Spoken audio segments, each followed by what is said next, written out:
नमस्कार। आज हम एक बहुत ही दिलचस्प किताब पर बात करने वाले हैं, मॉर्गन हाउसल की द साइकोलॉजी ऑफ मनी। इसका मकसद ये समझना है कि हम इंसान पैसे को लेकर सोचते कैसे हैं, मतलब हमारा व्यवहार कैसा होता है पैसों के साथ। हाँ, और ये कोई टिपिकल फाइनेंस किताब नहीं है ना? कि ये कर लो, वो कर लो। बिल्कुल नहीं, ये असल में कहानियों का कलेक्शन है। छोटी छोटी कहानियां जो बताती हैं कि पैसे को लेकर हमारी सोच, हमारी भावनाएं कितनी अजीब हो सकती हैं। हम्म। हमने इसके लिए किताब पढ़ी है, रिव्यूज देखे हैं और सोशल मीडिया पर भी देखा कि लोग क्या कह रहे हैं। कोशिश यही है कि हम समझें कि कैसे हमारी भावनाएं, मतलब इमोशंस, हमारे फाइनेंशियल फैसलों पर असर डालती हैं, शायद हमारी बुद्धि से भी ज्यादा। बिल्कुल, इमोशंस का बहुत बड़ा रोल है। तो चलिए शुरू करते हैं। एक कहानी है जो मुझे बहुत अच्छी लगी, रोनाल्ड रीड की। ये सज्जन एक चौकीदार थे, पार्ट टाइम गैस स्टेशन पर भी काम करते थे। हाँ, बिल्कुल साधारण इंसान। एकदम सादा जीवन, लेकिन लगातार बचत की और दशकों तक, मतलब बहुत सालों तक ब्लू चिप स्टॉक्स में इन्वेस्ट करते रहे, चुपचाप। ना किसी को पता भी नहीं था शायद। हाँ, और जब 2014 में उनकी डेथ हुई तो पता चला उनके पास $8 मिलियन से ज्यादा थे। $8 मिलियन एक चौकीदार के पास। सोचिए, कोई लॉटरी नहीं जीती, कोई विरासत नहीं मिली, ये कैसे हुआ? और यही यही किताब का सबसे बड़ा पॉइंट है। हाउसेल यही कहते हैं कि फाइनेंशियल सक्सेस कोई हार्ड साइंस नहीं है, ये एक सॉफ्ट स्किल है। मतलब आप कितने स्मार्ट हैं, उससे ज्यादा जरूरी है कि आपका व्यवहार कैसा है, आपका बिहेवियर। अच्छा। रीड की कहानी यही दिखाती है। धैर्य, अनुशासन, ये चीजें इंटेलिजेंस से ज्यादा पावरफुल हो सकती हैं। और असली दौलत वो नहीं जो दिखती है। महंगी कारें, बड़े घर, वो तो खर्च हो गया पैसा है। असली दौलत वो है जो दिखती नहीं, जो बचाई गई है, जो इन्वेस्ट की गई है। सही बात है। व्यवहार, बिहेवियर। इसी से जुड़ा एक और उदाहरण है ग्रेस ग्रोनर का। वो एक सेक्रेटरी थी। उन्होंने भी बस लगातार बचत और निवेश से $7 मिलियन जमा कर लिए। बिल्कुल साधारण तरीका, पर लगातार। और दूसरी तरफ रिचर्ड फैस्कॉन जैसे लोग, हार्वर्ड से पढ़े, बड़ी तनख्वाह वाले फाइनेंस एग्जीक्यूटिव, हाँ, जो बहुत कॉम्प्लेक्स चीजें करते थे। और वो दिवालिया हो गए। तो मतलब सादगी और लगातार टिके रहना, ये ज्यादा काम करता है मुश्किल रणनीतियों से भी ज्यादा। हाँ बिल्कुल। और यहीं पर आती है समय की ताकत और कंपाउंडिंग की। कंपाउंडिंग यानी चक्रवृद्धि ब्याज। हाँ, जब आपका पैसा और उस पैसे पर कमाया ब्याज दोनों मिलकर और पैसा कमाने लगते हैं, जादू जैसा है। लेकिन इसे काम करने के लिए वक्त चाहिए, बहुत सारा वक्त। जैसे वॉरेन बफे। बिल्कुल सही उदाहरण। वॉरेन बफे की लगभग 99% वेल्थ, आप सोचिए, 65 साल की उम्र के बाद बनी है। 99%। हाँ, उनका स्किल तो है इन्वेस्टमेंट में, पर उनका असली सीक्रेट है टाइम। लंबे समय तक टिके रहना, उतार चढ़ाव झेलते हुए भी टिके रहना। ये टिके रहने वाली बात, इससे जुड़ा एक और पॉइंट है।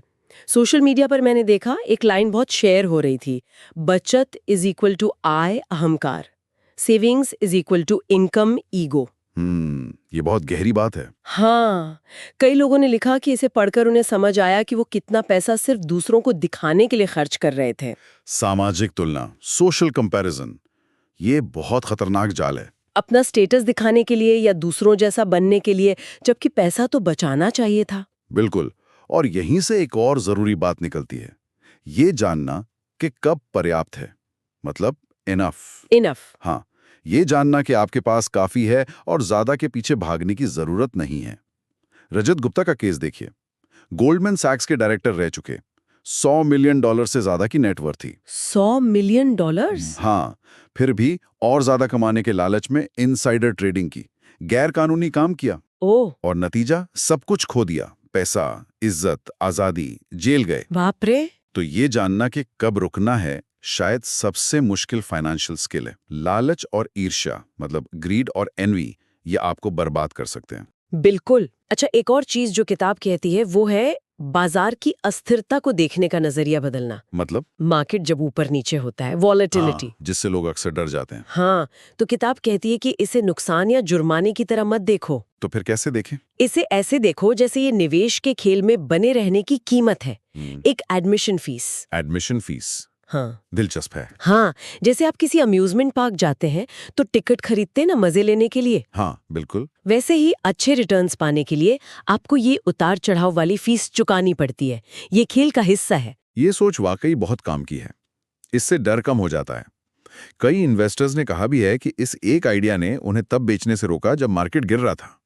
पैनिक सेलिंग से बचें, बिल्कुल, घबराहट में गलत फैसले लेने से बच गए। क्योंकि अगर आप इस फीस को चुकाने को तैयार नहीं हैं, तो आप लंबे समय के रिटर्न्स भी उम्मीद नहीं कर सकते। अपने मन को संभालना ही असली खेल है। तो इन सब बातों का सार क्या निकलता है, अगर हम मुख्य बातें देखें? हाँ, क्या हैं की टेकअवेज? पहला तो यही कि आपका व्यवहार, आपका बिहेवियर, आपकी जानकारी से ज्यादा जरूरी है। बिल्कुल, सॉफ्ट स्किल। दूसरा, असली दौलत वो है जो आप बचाते हैं, इन्वेस्ट करते हैं, वो नहीं जो आप खर्च करके दिखाते हैं, जो दिखती नहीं है। हाँ। तीसरा, दौलत बनाने में समय, टाइम आपका सबसे बड़ा साथी है, तो जल्दी शुरू करें और टिके रहें। कंपाउंडिंग को अपना काम करने दें। और चौथा, ये जानना कि कब पर्याप्त है, मतलब इनफ इज इनफ, ये बहुत जरूरी है ताकि आप बेवजह का रिस्क न लें। सही कहा। और एक आखिरी बात जो मुझे लगता है सबसे जरूरी है, बताइए।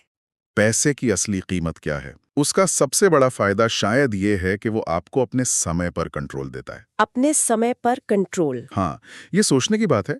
फाइनेंशियल फ्रीडम का मतलब सिर्फ ज्यादा पैसा होना नहीं है। उसका मतलब है अपनी मर्जी से जीने की आजादी होना, कि आप जो चाहें, जब चाहें, जिसके साथ चाहे कर सके।